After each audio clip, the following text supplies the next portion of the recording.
A few days after the Battle of Feather Fortress, the Goose Army decided to hunker down.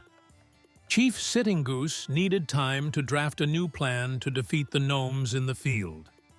The last battle had clearly made him more cautious, forcing him to reconsider his movements in enemy territory.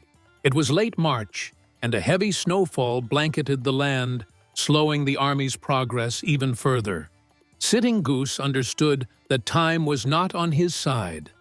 The gnomes were raising a new army and building more gliders every day.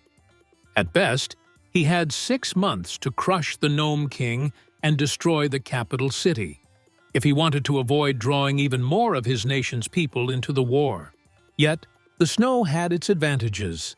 The gnomes couldn't plant landmines or fly hit-and-run attacks without risking their expensive gliders.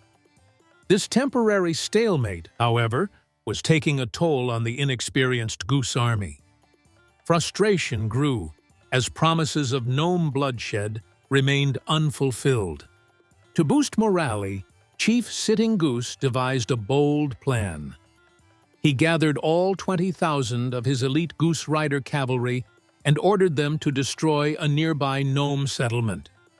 The target was Nyby, a peaceful village of underpants collecting gnomes with a population of just 5,000. Located only 20 miles from the Feather Fortress, the riders could strike and return by midday. Sitting Goose hesitated. Attacking a civilian settlement felt wrong, but his lieutenants assured him it was the best way forward. His men wanted blood, and delaying any longer risked rebellion within the ranks. Meanwhile, the gnome commander, Furio, had deliberately left Nyby vulnerable. He hoped to lure the geese into a trap. Using civilian gnomes as bait, however, that was a move only Furio could justify. It was March 21st, around 8 a.m., when the Goose Riders set out. Their mission? Destroy the village and take as many prisoners as possible to rally the troops. This was exactly what Furio had anticipated. He mobilized 4 of the most experienced gnome clans to intercept the riders. These weren't just any gnome soldiers. These 4 clans were the backbone of the Gnome Royal Army, 10,000 elite warriors with no fewer than 15 years of combat training each. By 10 a.m., just 5 miles from Nyby, the gnomes had positioned themselves atop a small hill. As soon as they spotted the Goose Riders, they opened fire. The Goose Commander, however, was no fool.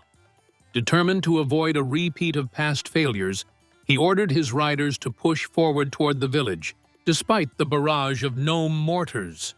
Only a disciplined and experienced force could maintain such composure under fire. The gnomes, baffled by this reckless charge, decided to give chase, hoping to protect Nyby. Whether this reaction was anticipated by the Goose Riders or not, they seized the opportunity. As soon as the gnomes descended from the hill, the riders wheeled around in perfect coordination, charging straight into the gnome ranks. Despite their experience, the gnomes were caught off guard. The situation quickly became unmanageable. Hundreds of gnomes were killed or captured, including 2 of the 4 generals leading the clans. The survivors retreated in disarray. With no gnome resistance in sight, the Goose Riders entered Nyby. They massacred many civilians and took the rest as prisoners. By the time they returned to the Feather Fortress, they brought thousands of captives with them. The riders were hailed as heroes, their return greeted with cheers from the frustrated Goose soldiers.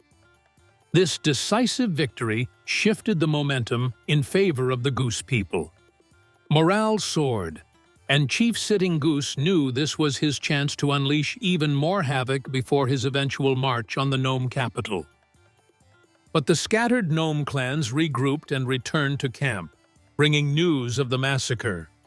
Furio was furious, yet, being the shrewd leader he was, he decided to use the tragedy as a rallying cry. This outrage united the Gnome Kingdom, fueling their resolve to avenge their fallen and free the captives. Whether Sitting Goose gained anything in the long term from this victory is unclear. For now, he had momentum.